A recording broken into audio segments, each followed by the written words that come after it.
Assalamualaikum warahmatullahi wabarakatuh.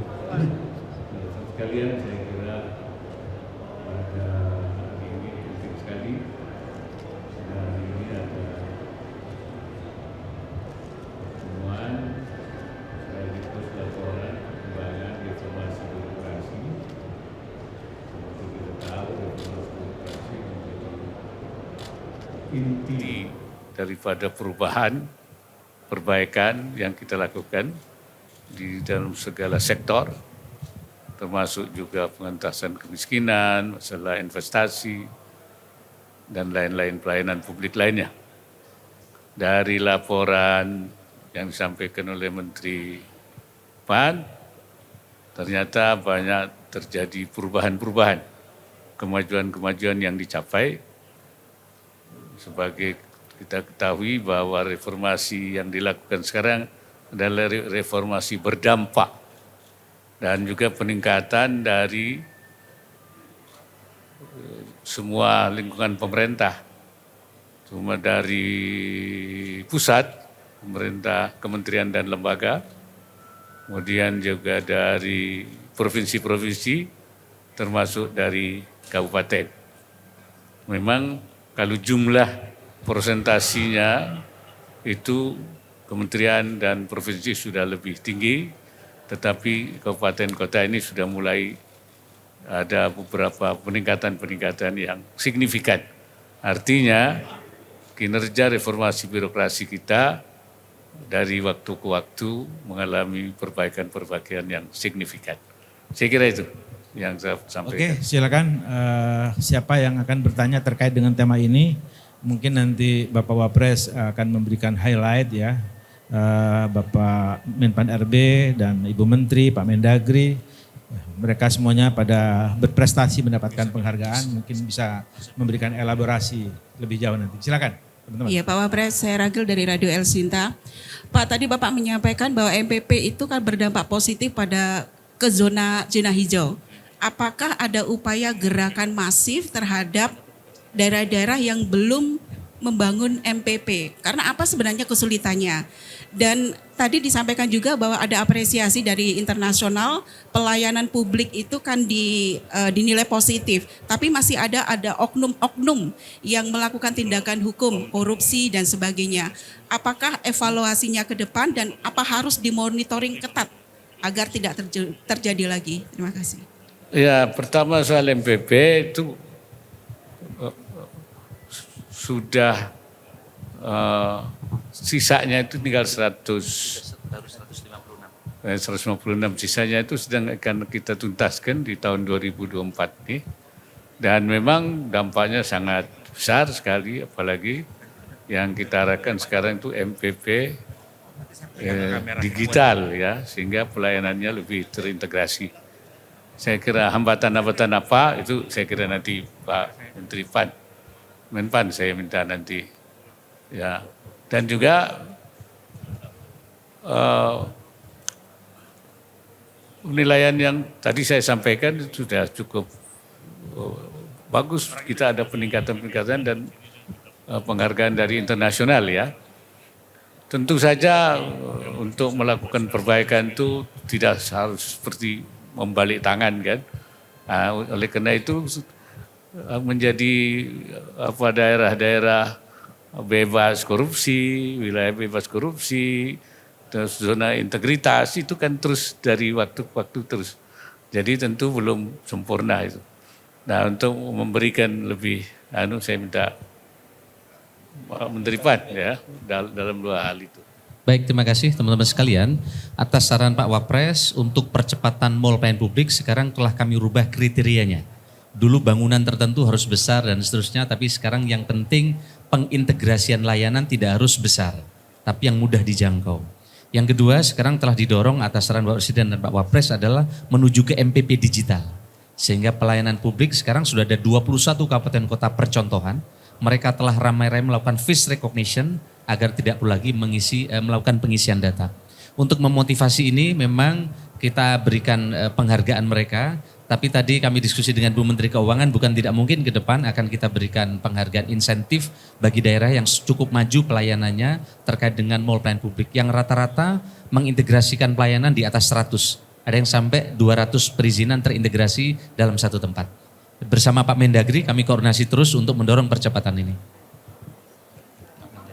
Oke, mungkin ada tambahan elaborasi dari Mendagri atau Ibu Menteri Keuangan, silakan. Mungkin. Ibu Menteri ya. Tadi saya bersama Pak Menpan RB pada saat Bapak Wapres menyampaikan tentang MPP yang dimana banyak kabupaten kota yang masih belum. Jadi saya sampaikan kepada Pak Menpan, mungkin kita masukkan bersama Pak Mendagri tadi bahwa dalam insentif fiskal salah satu dari indikator mengenai pembangunan MPP di daerah bisa dijadikan satu indikator yang akan diberikan insentif sehingga mereka akan lebih cepat dan nanti dengan Pak Mendagri seperti yang kita lakukan untuk kemiskinan, untuk inflasi dan untuk stunting kita bisa lakukan monitor bersama sehingga daerah itu betul-betul memiliki satu progres kemajuan yang bisa diukur. Yang kedua, kita juga memberikan penghargaan bagi mereka yang bekerja betul-betul mencapai suatu indikator yang baik, terutama di bidang pelayanan yang tadi disampaikan oleh Bapak Wapres dan Pak Menpan.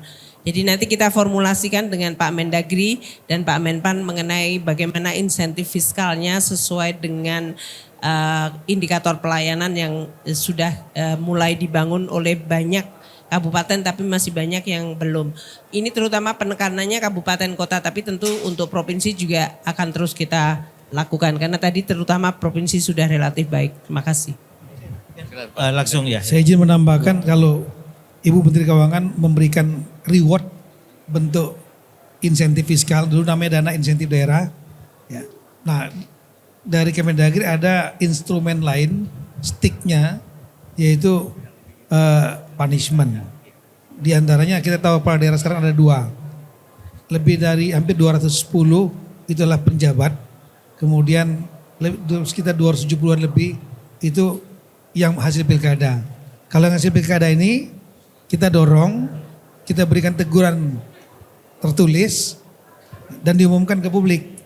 Ini kan berpengaruh nanti untuk elektabilitas menjelang pemilu. Kalau yang belum memiliki pelayanan publik. Nah untuk yang penjabat salah satu kriterianya evaluasi 3 bulanan adalah kita kejar target nanti untuk membentuk mall pelayanan publik bagi tempat yang belum. Ya kalau nggak mampu 3 bulan nggak mampu, 3 bulannya nggak mampu lagi, dengan segala hormat mungkin kita akan evaluasi untuk diganti. Saya kira itu, terima kasih. Ya, saya kira saya minta Bu Menteri Keuangan yang MPP, sudah MPP dan apalagi MPP digital supaya mulai diberikan insentif saya kira. Ya. Saya kira itu kesimpulan ya Pak Pres ya? Iya. Kesimpulannya begitu Pak ya? Ya. Oke, ada pertanyaan yang lain? Terima kasih Pak Wapres. Selamat siang Pak Wapres, Bu Menteri dan Pak Menteri. Pak, saya mau bertanya terkait isu lain mengenai erupsi Gunung Merapi di Sumatera Barat. Itu kan data terbaru dari Kapolda Sumbar tadi menyebutkan sudah ada 23 pendaki yang meninggal dunia gitu Pak akibat erupsi Gunung Merapi ini. Dan dari PVMBG Sumatera Barat sendiri mengatakan bahwa erupsi Gunung Merapi yang kemarin itu sering terjadi tiba-tiba begitu Pak. Dan yang menjadi catatannya itu alat pemantauannya itu tahun ini sudah 2 kali dicuri begitu Pak. Nah kedepannya arahan dari Wapres sendiri seperti apa Pak terkait peringatan dini dan apakah ada pengetatan terhadap jalur pendakian gitu Pak, terutama di gunung-gunung yang berstatus siaga ataupun waspada. Terima kasih Pak Wapres. Ya, saya kira pertama tentu korban-korban itu supaya segera dievakuasi ya. Kerjasama tentu BNPB dan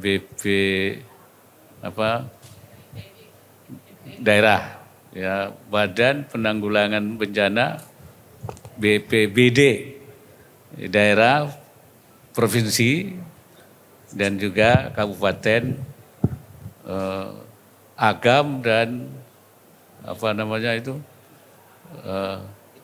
bukan Bukit Tinggi, tapi tanah datar dan agam. Ini supaya segera itu dievakuasi, dan kedua juga supaya melarang masyarakat itu juga mendaki ke daerah yang berbahaya. Kemudian juga ada kerjasama antara BDPB dengan mitigasi vulkanik, ya.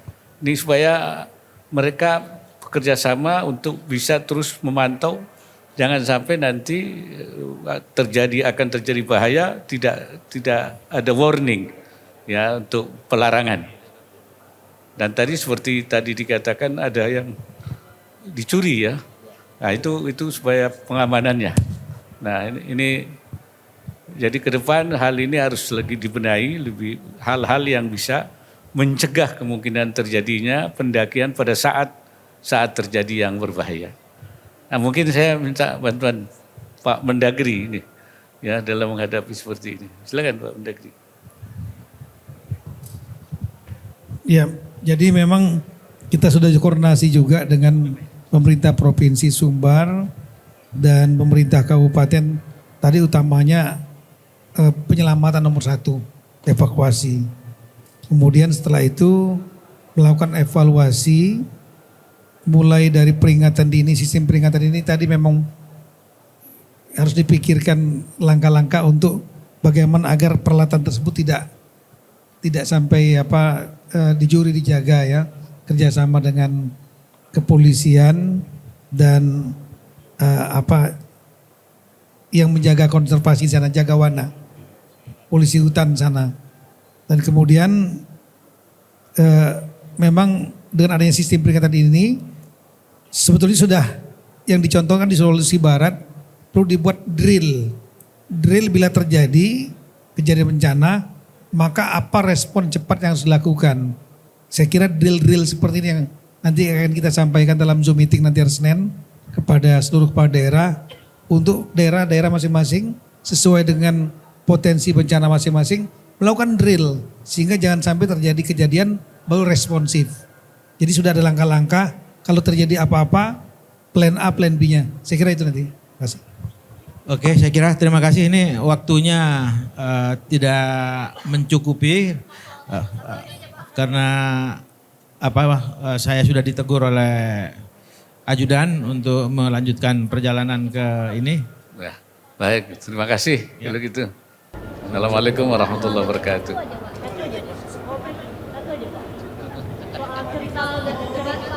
Cerita apa baiknya Wapres debatnya seperti apa sih? Kan soal debat capres. Soal debat, pengalaman soal debat. Mau Pak? Kalau debat tahun yang lalu, yang pemilu yang lalu, hanya pengalaman, ada 3 macam. Ada debat pasangan, sana pasangan, sini pasangan. Ada debat capres saja sendiri, ada debat cawapres sendiri. Saya kira itu.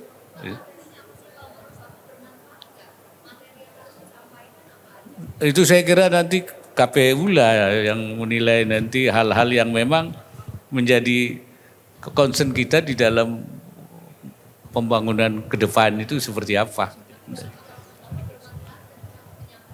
Oh ya tentu bermanfaat sehingga masyarakat tahu kan, tahu bahwa menguasai masalah apa enggak untuk yang ini tahu masalah itu saya kira. Makasih. Baik. Yuk, Assalamualaikum warahmatullahi wabarakatuh.